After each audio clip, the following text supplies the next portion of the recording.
So I'm reading The Queen's Code by Alison Armstrong, and there's some things that I want to share so far in my journey of reading it. I am about halfway through the book, and I'm also reading it with someone else. So everything that I'm going to talk about in this particular episode is going to be the conversations that we had surrounding the book already, but also some of my takeaways so far. So I'm going to read the back portion of the book just so that you can have an idea of what it's about. And then I'm also going to give like a brief summary of what's going on so far, and then some of the points that I think are actually valuable to women in relationships. And even I don't even want to say women in relationships, because the one thing that I can say about this book in particular that I've been reading, as far as like marriage material, relationship material, I think that this book takes into account that this is not just about the man that you're married to, but this is about your relationships with men in general.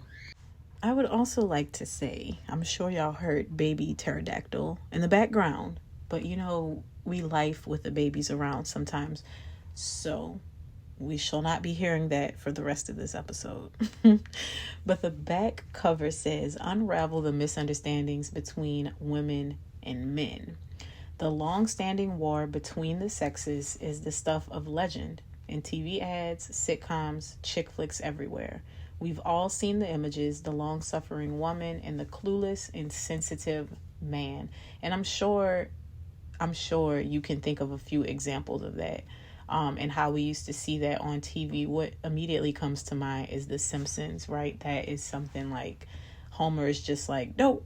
And then Marge is super poised and put together. And it's like, what are they doing together? So, but what if it's all a misunderstanding?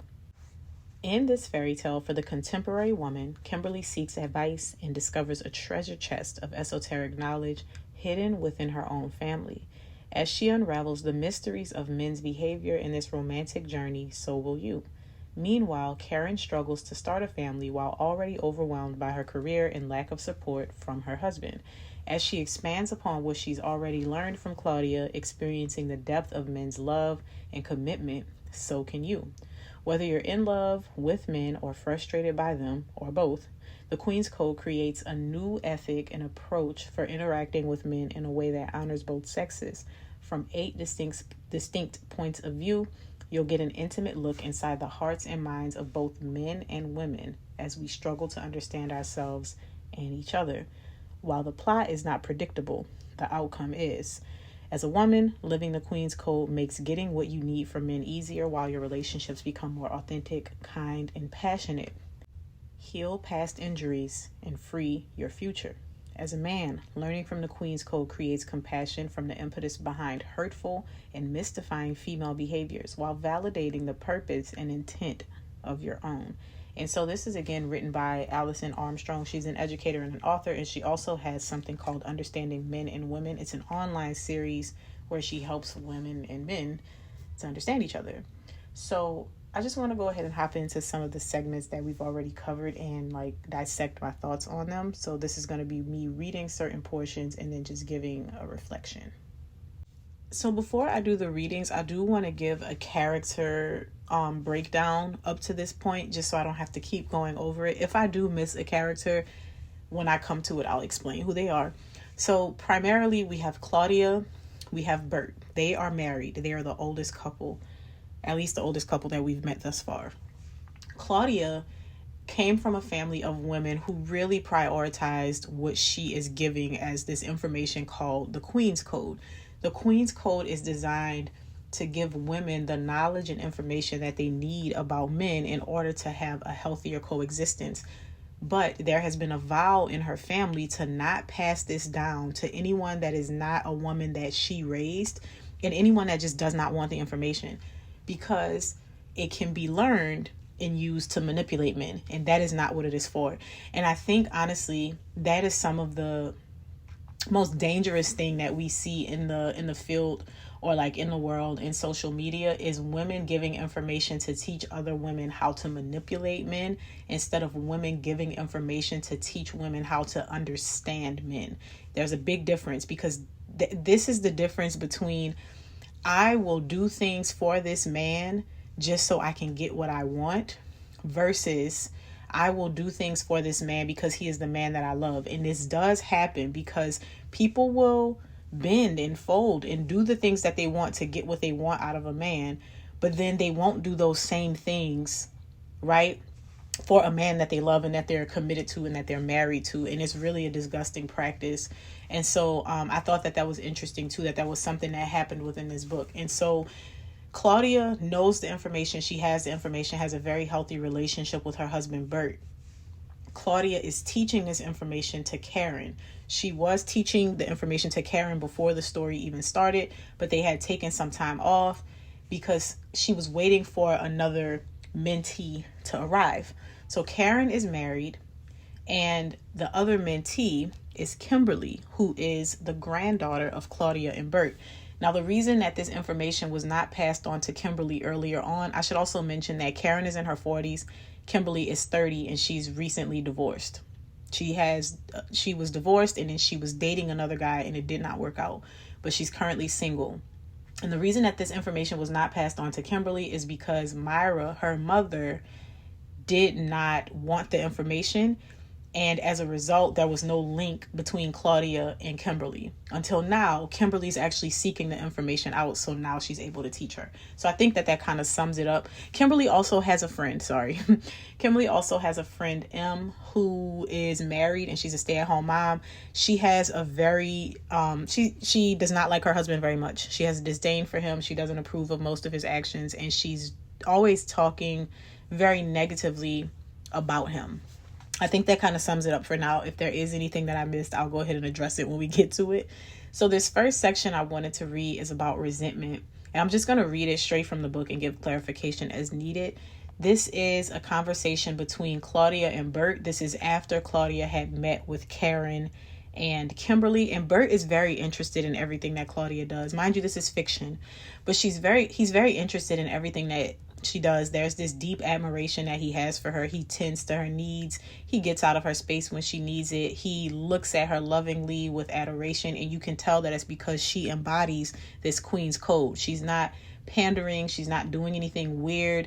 She's not being submissive to a fault. She is just exercising the common knowledge that is given to her and that was passed down and that she was trained up in, which is important to note, because the reason that we are where we are in our relationships now is because this type of information is not being passed down, and we as women are being taught something completely different. So she says, when women cannot get what they need, no matter how they change themselves, it hurts deeply. They react to hurt with anger. If the hurt is not healed, the anger ages into resentment.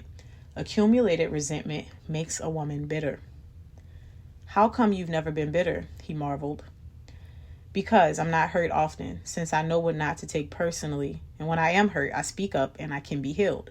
Tonight, Kimberly said something that cut me to the quick. And I said, ouch. She apologized and I was fine again.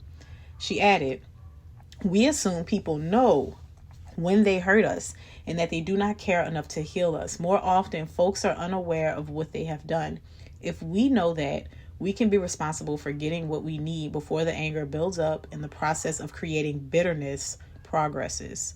Bert nodded. It was perfectly clear, her explanation and why he had an excellent life. When she was hurt by him, which was rare, she let him know immediately. He was glad for the opportunity to make it right. And since she wanted to be healed, instead of punishing him for the hurt, making it right was usually a simple, I'm sorry I hurt your feelings. He loved hearing about her challenges and triumphs. And so I'm going to stop there. And I think that this is so important because she said a couple of things. One, when I think about how people will accuse a baby mama of being bitter, she pretty much points to why that is, right? She says when women cannot get what they need, no matter how much they change themselves, it hurts. And so that hurt, we react with anger. That anger, if it's not healed, turns into resentment. And that resentment over time makes a woman bitter. So what is going on in those situations where a woman wants her family? She wants this man to do right. She did all that she could. He still leaves anyway. And now I'm a baby mama. And he got the nerve to move on and go be with somebody else. And so it's not that she's bitter. Well, she is bitter. But why is she bitter? Because she's angry that she did everything that she could and it still didn't work out. And now that anger led to resentment, and now the resentment led to bitterness. So yes, she is bitter, but it's because she was angry. And we talk about all the time on my page how anger is often not really the emotion.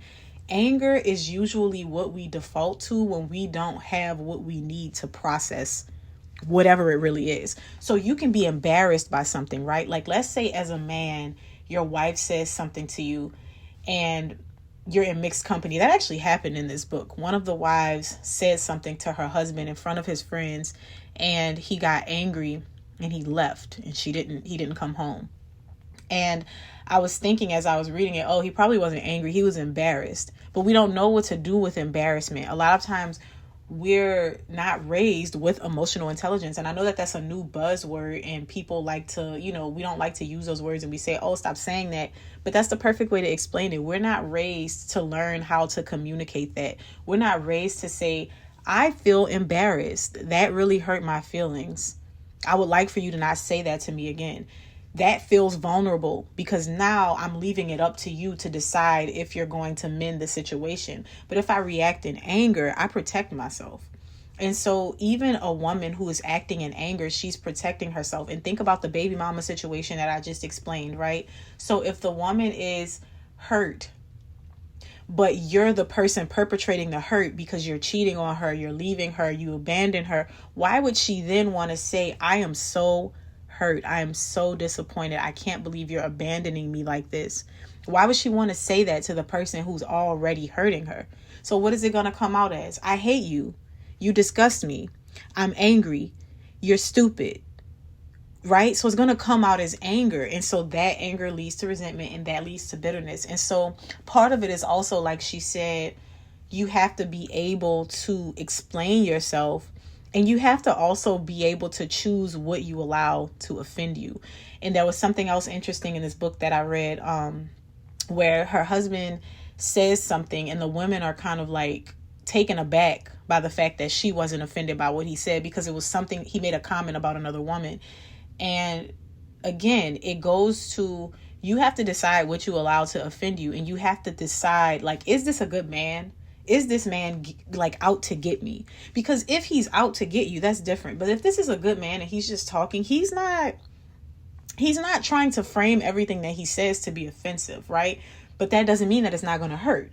So there's a fine line also between allowing him to be expressive and to be authentic, but also expressing to him when something he says rubs you the wrong way or makes you feel uncomfortable, or you don't like that he said that thing. But also understanding that sometimes he's saying something and he's not saying it to be mean. He's saying it because it's on his mind. And if we police too much what these men are doing and saying, naturally they're going to feel like they can't open up to you, right?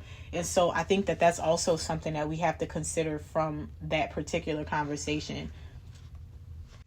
Now, this next section that I'm going to read is between Karen and her husband, Mike. This is after a session that they had with Claudia. And Claudia is encouraging the women to actively listen to men. And so Karen sets out to go sit down with Mike and have a conversation. And it starts off, this one's a little bit longer, but just bear with me. It starts off by saying, Mike took Karen's hand. Do you want me to stop? He's asking, do you want me to stop the things that I'm saying? Because he's saying a lot, and he is also aware that his wife is sensitive and he doesn't want to say anything hurtful. So she shook her head. No, I need to hear everything, even if I don't want to. They were sitting with half full glasses of wine, the remains of dinner still on the table. Mike had confirmed that competing with him had indeed been emasculating. This was one time when being right had clearly not made her glad. He hesitated. He didn't want to hurt her. Do you want to go in chronological order or in the order of severity? Karen groaned but didn't waver. Is there a way that I used to emasculate you that I don't anymore? She asked hopefully. Mike thought about all their years together, as they were dating, after they got serious, when they were first married, their adventures in the Peace Corps, and the difficult years after they returned to the States and both knuckled down with their careers. Same as most men, he didn't have a long memory of petty injuries. Only the real gut kickers stood out. He says, okay, let's try it that way. Remember before we got engaged, how you used to yak on and on about how smart and handsome and mature your English lit professor was? Karen blanched and took a gulp of wine. Wow, you're going way back, she says. He shrugged. You wanted something you don't do anymore. Pretty tacky, huh? I wanted to make you jealous. I was trying to get you to commit. Mike shook his head. That's crazy. Jealousy doesn't make a man commit. It only makes him mad. And besides, I didn't feel jealous. I felt not good enough for you. I wanted to head for the hills. Karen looked puzzled. How come you didn't? Shortly after that, we got engaged. Mike smiled victoriously. You don't remember, do you? That schmuck gave you a C on your midterm and you came crying to me. I was the one who made you feel better. That's when I knew I had what you truly needed. Karen's dark golden eyes, framed by naturally thick black lashes, went round in astonishment. You guys don't do anything for the reasons we think. All this time, I thought my strategy had worked. Mike chuckled. Quite the opposite, darling. You made me feel 2 feet tall. And there was this redhead filly in your dorm always telling me how smart I was. I started thinking about jumping the fence. Karen's mouth opened in alarm. I thought redheads weren't your type. They aren't, he said. But admiration is every man's type. He raised his eyebrows suggestively. Karen shook her head in dismay. Well, I'm glad I haven't tried the trick lately. Anything else? Well, not feeling like I'm good enough for you still happens from time to time, he said. Karen stammered. I don't understand. How could you not be good enough for me? Mike studied her closely. Could she not see how beautiful she is and smart? What a prize she is. Babe, you got to look at it from my perspective. I'm a poor Italian wannabe cowboy, and this goddess runs home and graces my bed. She even wants my children. How am I supposed to deserve that? The look on her face was comical. Huh? Was all she managed. He cracked up. Taking her hand again, he said, and on top of your breathtaking, exotic beauty, you're kind and generous and smart and capable. And you thought nothing of sleeping on the floor in a mud hut, peeing over whole. She looked dumbfounded. Let me put it this way. Since the specific is not computing, how about the generic? She nodded helplessly. Okay. When a man cares about a woman, he's in trouble. Every moment he's with her, he's looking for signs that she cares about him too. And more than that she thinks he's worthy of her caring about him. If he does something that impresses her, he feels 10 feet tall. If she's not impressed by anything he does, he wants to crawl away on his belly. That's emasculated. He waited while Karen took a sip of her Merlot and tried to compose herself. She hadn't reached for the box of tissues she put on the table at the end of dinner. But he thought that wasn't far off. Sometimes you're trying to impress me, she asked. Mike chuckled again. She really doesn't get it, does she? He took both her hands and waited until she was looking right at him. Slowly, he said, darling, gorgeous, love of my life, I'm always trying to impress you. Karen's mind was screaming that what he said could not possibly be accurate. There was no way he could feel that way about her, but her heart knew it for truth. And 2 decades together were illuminated, glowing in the simple beauty of his love for her. How can something cause such ecstasy and such pain at the same time? She had no idea he was this vulnerable, that her reactions meant that much to him. Did I even pause for a fraction of the things he did to impress me? At first, when I was weak-kneed about his Mediterranean good looks and fascinated by his methodical mind and even his endearing cowboy fantasies, then I might have gushed about everything, but definitely not later. What happened? What changed? She could see that after they became intimate, both as lovers and better friends, she took him for granted. She thought his kindness and generosity were how he was. I didn't know that's how he was for me. On purpose. Glad for the insight, she grabbed tissues and wiped her eyes. She said tentatively, I don't mean to be a jerk, honestly, but I'm lost. If you're always trying to impress me, how come you don't take out the trash? The look on his face was priceless. He blurted out in an undisguised bewilderment, that would impress you? So I read this section because I thought that it would speak to the way that men think and the way that women think and the way that we believe we have men figured out. Like, she thought making him jealous would work, but he was like, man, that actually made me feel very small. I was disappointed. It was the thing that would have made me jump ship and go date someone else until you came back heartbroken and I realized that I had what you needed. I felt less than. I didn't feel like I deserved you. And so it starts to expose that he is vulnerable and that there are things that men will feel and experience, but they never actually say. And as a woman reading this book or reading any book or taking wifey school or any of the things that I have to offer, I always encourage them to focus on you, because it's very easy to read this and say, well, stupid, why don't you just say it? Like, why don't you just tell her how you feel? Why don't you just tell her that? And it's like, well, this it's probably the same reason that we don't have the restraint to communicate what we need in a softer tone. It's just their nature. And so what I love about this book is that it's not calling you to try to go and change the man. None of the books that I've come across so far are about trying to change the person, because that would be extremely ineffective. We cannot change people. We can't force them to engage with us the way that we want them to. We can't force them to care about us, to say the things that we want them to say. We can only change how we interact with them.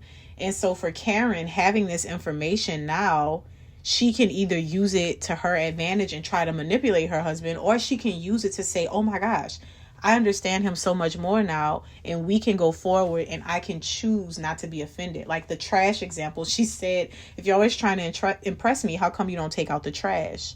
Right? So now she knows when he's not taking out the trash, it's not because he hates me, because he does want to impress me. He does want to wow me. He does want me to be happy. If he's not taking out the trash, that's not a personal attack on me. He's not doing it to make me sad. He's not doing it to make me upset. Because the funny thing that I always ask wives, do you really think that your husband enjoys when you're upset? We are like insufferable people when we're upset, right? And so I think that that's also important to consider in this section. Like I said, although long, it really pointed to that. It also pointed to the fact that men really do have sensitive pride and ego, because look back to the example that he thought of. They're in their 40s. He brought up an example of when they were in college 20 years ago, right? And so I think that it's important that we also consider that. And hopefully in me reading that, you understand exactly what I mean. So let's go to the next part. Now, this next section is regarding an assignment that Claudia gave to the women. She told them that she wanted them to observe men and to make a note of the things that they observed about men. And a little time goes by and Kimberly finds herself looking for opportunities to see how men are emasculated. And so at first she didn't even have to leave the house. Besides Hollywood blockbusters, which showed a multitude of young women putting men in their place, she had her own memories of sort. The most colorful recollections were years worth of interactions she'd witnessed between Melissa and Scott. And Melissa, remember I said she had a best friend, M. Melissa is her best friend and Scott is Melissa's husband. In the past, Kimberly always sympathized with Melissa about her inattentive, work-obsessed husband, but as she played her own internal movie, in light of her new perspective, she saw things she had missed before. Like the other night when Melissa had no interest in Scott's work, Kimberly was surprised that Scott spoke with such enthusiasm. So the other night that they're referring to, Kimberly had gone over to the house and she was there with Melissa, and Scott came home and she started talking to Scott and she asked him about work. She asked him how his day was going. And the difference is she sat there and she allowed him to speak. Now, as they're having this conversation, Melissa gets annoyed and she comes and she says a few things, and Kimberly says, okay, Melissa. And then she goes back to listening to Scott. And this makes Melissa furious because it makes her feel like Kimberly is a traitor and she's not taking up for her. And what does he have to say that's so interesting? He's been gone all day. And so you can really see the difference between those two characters. And you can also see how desperately Melissa needs the information that Kimberly is getting, but she's not ready to receive it. So it says, was that always there? This passion, but no one was listening. She thought if she was in it as engaged and dedicated as he, she spent her time with folks who shared that passion as well. And as little as possible with someone who the B word, about it nonstop. So who complained about it nonstop. It occurred to her that Melissa may well be the source of the lack of intimacy she often complained about. Suddenly, Kimberly had a vision of a tiger bemoaning that no one would make love to it, all the while having its claws and teeth bared in anger. She considered how Melissa's attitude towards Scott might affect John and Bradley, their young sons. Could they be emasculated by that?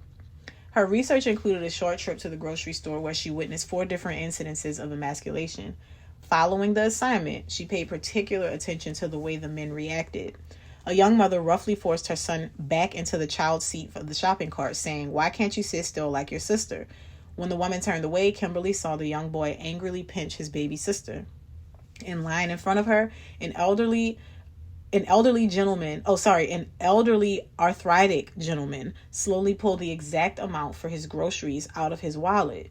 and the clerk rolled her eyes at his pace and made an impatient sound. His hand began to shake, and he fumbled even more. At the check stand next to her, Kimberly heard the box boy offer to help out. The 30-something woman responded harshly, "I can get it myself." The teenager slumped and cast his eyes to the floor.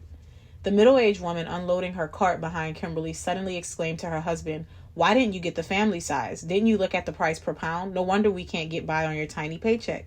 Kimberly watched as the man's collarbones appeared to be crushed and his shoulders slumped inward. Unexpectedly heartsick, she realized what crestfallen looked like. At work, Kimberly watched as the women communicated their disapproval for men, passing by without any acknowledgement as if the men were not worth notice, ignoring a comment or suggestion as if it weren't even spoken, rolling their eyes when the men joked around as if the conduct were obviously ridiculous. The female processors treated the salesmen with overt hostility. When one of them came in after making a big sale, many of them turned away from his boisterous self-congratulation. But one woman said loudly, "Yeah, well, you're still behind your quota for the year," and watched his reaction. When he slumped and retreated, she looked around victoriously for approval from the other women. Kimberly was fascinated by her observations. Whether by word or gesture, tone or attitude, men were easily emasculated. They appeared to be more affected by women they cared about, but they were also vulnerable to total strangers. She was most surprised, though, by her reaction to seeing men be diminished. What she had accepted as normal behavior only days before was now appalling. She was shocked for them, angry for them, and even hurt for them. She was compelled to come to their defense, to explain to the women how they weren't necessarily misbehaving. But as she imagines herself doing that, she had no alternative explanation for their conduct. She was returned to the question Karen had given her. What if there's a good reason for everything men do? More than ever, she wanted to know what those reasons were. So, one of the things that I found interesting about this section was the fact that she was in a grocery store, and before even leaving that grocery store, she found 4 examples of how men are emasculated. And so it's in those subtle things, and these are things that were really enlightening because we do it all the time. And immediately following this, she actually goes into her boss's office and he starts telling her a story, and she cuts him off. She says, I heard this story a lot of times, right? And he's like, "Oh, I didn't know I told it that many times. I didn't mean to bore you." And so normally she said she would not have apologized, but she apologized because she could tell that it was something that she said it and it actually hurt his feelings. And so instead of forcing him to sit with the hurt feelings, she just offered an apology. And this is something that if you pay attention to it, it can be valuable, right? But we could also be like, "Oh, he shouldn't be so sensitive," whatever, and then just move on with our lives. But I think that in the story, as she starts to embrace these things, and mind you, Kimberly is the one that's not married, but as she starts to embrace these practices, her interactions with men get so much better to the point where the men want to help her and they're going out of their way to help her. And this is something that I say this all the time to people, and this goes with the conversation that femininity is not just what you put on your body. Because I'm going to tell you the truth, there's a lot of women who are very feminine presenting. They are beautiful. They can put it on. They put their clothes on, they get their nails done, they wear their makeup, their hair is always done. But they are very harsh in the way that they interact with people. They're very mean. They're very nasty. And so they're not very feminine at all. They're just cosplaying femininity with what they put on their body. And this is something I always say, like, even though I make an effort to look my best all the time, or to at least make sure I look like I put in effort, or I care about myself, right? There are times when I'm not looking as feminine, but I notice that people, specifically men, always treat me with respect. They're always willing to help me. They're always, like, no matter what is going on, they will engage with me. And it's to the point where I know that women have bad experiences with men. I'm not saying that that's not something that happens. I know that that happens. But that is not my experience. I'm sitting here trying to think of the last example that I had. The last example that I had, I was standing in Dollar Tree, and there was a man. He was just standing too close to me. And I said to him, I turned around, I had my kids with me. Like, this man was standing so close to me that if you didn't know us, you would have thought that we were together. And so I just turned around and I said, "Hey, would you mind taking a couple steps back?" And he said, "Oh, I'm so sorry, ma'am, no problem." And he just backed up. That is, and that's not even a negative thing, right? But I could have been really nasty with him about it. I could have been really, and I would have been justified in that because, sir, why are you standing so close to me? But there are ways that we can approach these things and approach these interactions without being nasty, and we can give them the benefit of the doubt. And I understand while sometimes we want to say like, no, people know what they're doing. But that just justifies us acting out. It just justifies us acting in anger or acting disrespectfully. And this is not just with men. You can get into it with one of your girlfriends and you can assume the worst. You can assume that she meant to be nasty and disrespectful to you. And now you both are arguing. Or you can ask her to clarify. Or you can still conduct yourself with decency, right? And so I think that in this particular example and in this particular part of the book, that's what that made me think of. Just this idea that in this recurring question, like she asked, what if there's a good reason for everything that men do? Even going to the example of when Claudia explained to them how men actually do listen and they're willing to listen. They're willing to give input, but oftentimes we as women are too impatient to wait and to hear what they have to say. And I actually did a post about that either today or yesterday, where I was reading that part from the book. So if you want to see that, go check it out. It says Why Men Don't Listen. That's the cover that I put on that. But I do think that it's worth considering the ways that we emasculate men, and considering the fact that we sit here and say that we live in this world that's the patriarchy and it's so misogynistic. And that may be true, right? Like, men are in power, but men are also having to walk on eggshells because they can do no wrong. Like, we have to admit, we police men a lot. And I'm not saying that some men don't need to be policed, but what I'm saying is we act as if men are the biggest danger that have ever graced this earth. And it shows in our mannerisms. It makes them feel like they have to shrink and they have to keep their heads down, as evidenced by some of the examples here. And this is not all women and not all men, just generally speaking. So this next section is actually just a list of what the two women, Karen and Kimberly, came up as a list of how women emasculate men.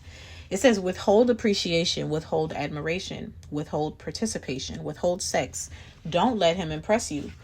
I think that one is so good. We sometimes diminish our husband's attempts, and I used to be so guilty of this. I talked about this before, where my husband would buy me purses. And I was never like a purse girly, but not only was he buying me purses, he was buying designer bags. And I'm just like, why is he spending all that money on these bags? And I never asked him for this. And so I would just be like, oh, okay, what made you get that, right? But then I learned over the course of time, that was his way of showing his appreciation. Because when I first married my husband, he was not a man of words and super romance, but he was a man of action. Like, he was a man of action. He was not... I remember one time he came to my job to pick me up, and he was like, oh, I got something for you. And he like sat down at the table. I was a waitress. He sat down at the table and he opened the box, and it was a pair of earrings. And I was like, oh. And it's not that I didn't like these things. It would throw me off because I'm just like, why is he like this? Like, what is this? And he did it again with a necklace. And so he was always a gift giver, but in a way that was like, I didn't ask for this. Like, I don't know why he got this for me. And I learned that me not allowing him to impress me not allowing him to feel like he could get that admiration just for doing nice things for me, was harmful to him. It felt emasculating if I wasn't just like, thank you, babe, I really appreciate it. But I started questioning his motives. You can just say thank you and let the man impress you, right? So compare unfavorably. Be impressed by someone else.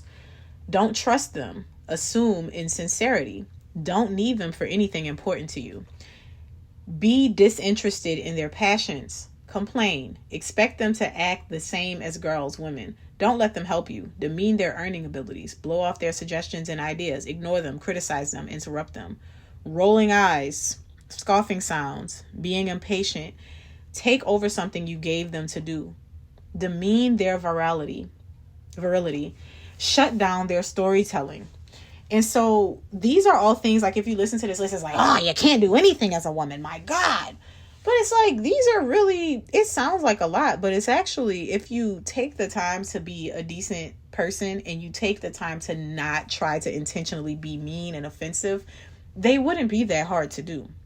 So I think that it's important that we also note that. Now, there's another example of something that I wanted to share just before we close out this episode. And this was by far the most interesting thing to me that happened.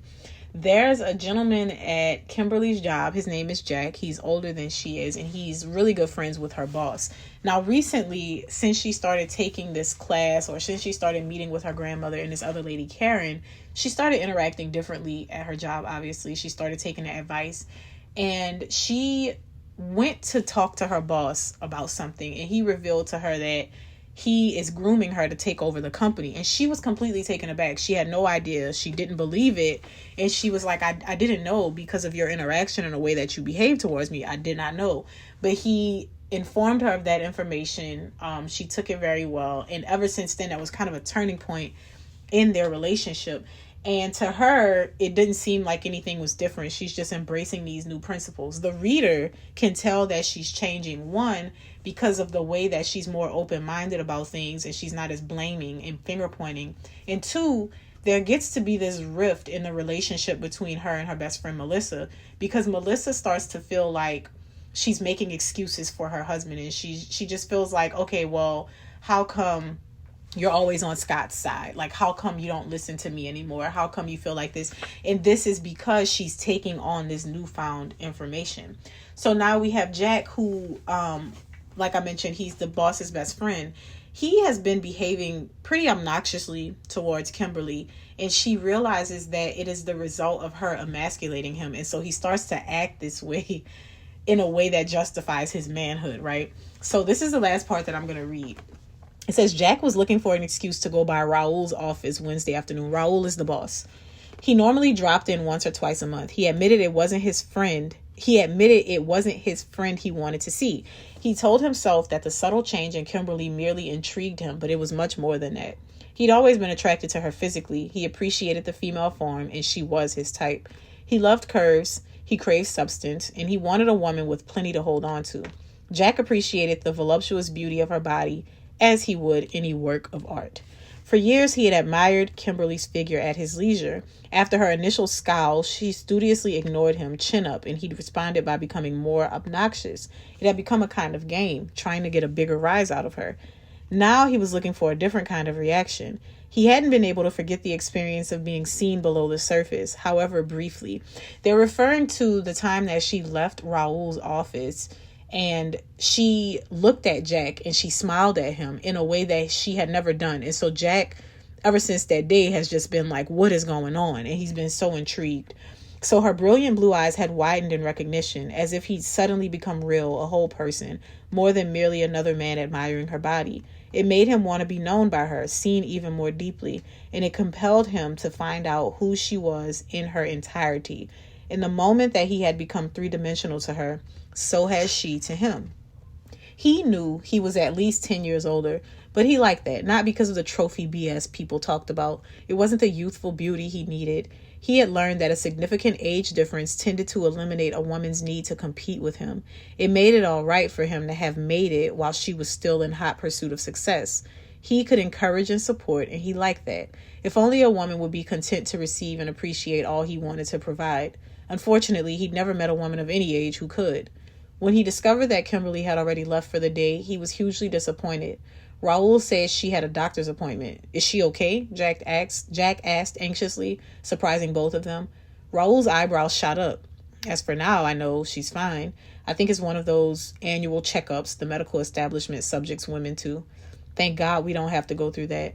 Jack relaxed somewhat. And besides that, she's okay, right? I mean, she's been acting strange, he hedged.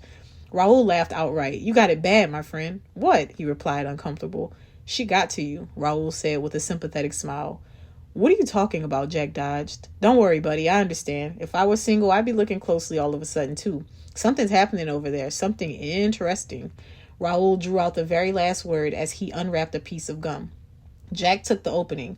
What do you think it is? Raul shook his head and spoke around the wad in his mouth. I honestly don't know. Since you saw her last week, she's been even more strange. She took my head off yesterday. That's nothing unusual. It's awful, but I'm used to it from women. He grinned. But this time she came back and apologized. That was weird and unprecedented. She's been different ever since. And when he said she took my head off, he's talking about when they were in the office and she said, oh, you tell this story all the time. I already know it. And then he was like, oh, okay. And she apologized. So he's like, she ripped my head off, but then she apologized. Whereas normally she just rips my head off and doesn't care. So he says, how so? Jack asked. Softer, gentler, not in a weak way, Raoul mused. Calm, I guess, more relaxed, not as on guard. Jack listened with interest. What's behind all this? What could produce such a change? Raoul laughed again. I guess this means I'll be seeing more of my old pal. Jack felt himself redden. He was unable to remember the last time that happened. And so what ends up happening after this is Raoul actually calls her while she's at the doctor. And he's like, hey, is everything okay? And she's so shocked because she's like, what is this? Like, you don't ever call me to check on me outside of the office. Is everything okay? Like, is the office burning down? And he's like, oh, no, I was just curious because, Jack is worried about you. And he was like, you don't tell him I told you that. He'd actually kill me for telling you that. And so she was shocked. And she says, oh, are we talking about the same Jack, Mr. Cool? So Raoul laughed and his voice returned to normal. Yep, you got it, Mr. Cool. Only he's not so cool these days. You got his heart thumping. Kimberly's own heart skipped a beat. Now she was the one fumbling. I'm not quite sure what to do with that information, she said. He laughed again. There's nothing to do. Keep being yourself. It's marvelous. She hung up after mumbling an embarrassed thank you. Flabbergasted, she replayed the conversation in her head. Jack was worried about me, she thought again, dumbfounded. After she calmed down, she tried to analyze this turn of events. It seemed a good opportunity to practice. What if there's a good reason for that? She and Jack had a long, unpleasant history. The first time they met, he had openly noticed her figure and indicated strong approval. She was frightened. Anything that smacked remotely of lust scared the bejesus out of her. She had responded in her usual manner. She studiously ignored him. What else was there to do? For years, she stilled herself and walked by as if he wasn't there, though she could feel his eyes following her. Oh dear, she thought now. That's emasculating, her internal voice replied. But he deserved it. It was obvious in light of Claudia's teachings that Jack's response followed the pattern of emasculation. As she ignored him, he became more blatant. Admit it. He began treating me with a little disdain instead of respect. She realized that there had been no disrespect in his initial appraisal. That had grown over time. As she thought about this, her opinion of him softened somewhat, but she couldn't reconcile how angry his attitude made her feel. She felt objectified, reduced to one dimension. That's why she started thinking of him as a jerk, as an a-hole, until last week when his appraisal occurred as genuine appreciation. Uplifting instead of diminishing. She hadn't felt like a sex object. She'd felt beautiful. She remembered his expression as she studied his face, thinking, what if there's a good reason? Apparently, he'd been affected by that moment as well. He was worried about me. That sounds protective. The sudden insight stunned her. She had stopped emasculating Jack in that one interaction, and he'd immediately become protective of me? Is that possible? Claudia had said that women were interfering with men's natural relationship to them, and she had not believed her. But now there was evidence. And so this was really interesting because what happens in their next meeting is her grandfather gives an example of why men objectify women. And I did do a video about this on TikTok too. So I'll say if you want to know about that when you can watch that video. Same thing. It says objectification on the screen so you'll know. But he said that men will objectify a woman in an attempt to get the power back.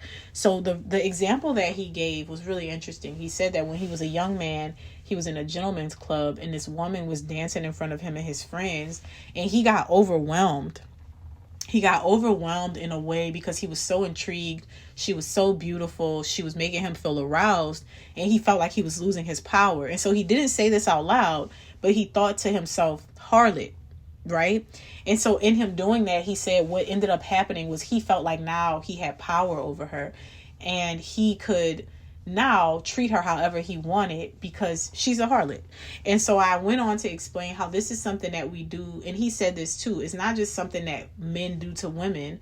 Women also do it to men. We'll call them jerks. We'll say that they're sex crazed. We'll say that they're selfish pigs. We'll say they're aggressive. We say whatever. We put a label on a person, and then we can justify how we treat them based on how we labeled them. And so when she starts having this realization, like, oh, that wasn't so bad. Like he thinks I'm attractive. He said it to me, and I took it in a way that may have been a bit too much. And then I started acting aggressively toward him. So then he started to return it. And it's easy to look at that and say, oh my gosh, she is blaming herself for his obnoxious behavior. But it's almost like if a man calls you beautiful and you're like, what do you want from me? Why are you calling me beautiful? I don't need you to call me beautiful. Instead of just saying, I appreciate that. Thank you. I know I'm beautiful. You don't have to say, I know I'm beautiful, but like, thank you. I appreciate that. Because most of the time, that's all they want. We have this fear that it's going to be like, oh, you're so beautiful. Thank you. Hey, let me take you in the back. Let's have a quickie. Like, no, it doesn't always turn out to be that. And oftentimes a man really is just admiring the beauty, right? And sometimes he'll circle back and be like, I want to take you out. But I've had that where a man just says a nice thing to you. A man just gives you flowers that doesn't even know you, right? I'm saying this has happened. This has happened to me, and they don't want anything of it. I remember when I was working at this hospital and a clinic. And this clinic, they had 3 different locations. And one of the things that one of the nurses told me, she was a CRNA. She said, a lot of these doctors have a fondness of you. And she said, not in a weird, disgusting way. And most of the doctors were men in that clinic. She said, they have this fondness of you. And she was like, not in a weird way. I can't put my finger on it. And I remember thinking back on that, how I remember I always felt like they respected me. They cared about my opinion. I could do no wrong, pretty much, in their eyes. And I think it had a lot to do with, I'm just not a hardened personality. I was very bubbly and light and sweet. It was also, I always went into workspaces feeling really good because I never had to have a job because my husband takes care of everything, right? But I think that in that reflective being just my genuine, compassionate self, full of personality, full of life, and just accepting of things. Because I remember one time, one of them had said to me, he was like, you're a very beautiful woman. And I didn't think that he was trying to jump in my pants. I took it for what it was. Like, you're a very beautiful woman. I was like, oh, okay. I didn't think the man was going to ask me out. He was married. He was just saying I was a beautiful woman. And I think sometimes as women, we are unable to allow men the space to appreciate our beauty, to admire us without thinking that they want something from us, and not knowing that they enjoy giving compliments to women. They do. And so that's what that made me think of as she was having that reflection of her time with Jack and how now he's so different. And now, oh, he's worried about me. This obnoxious Mr. Cool Jack, he's worried about me.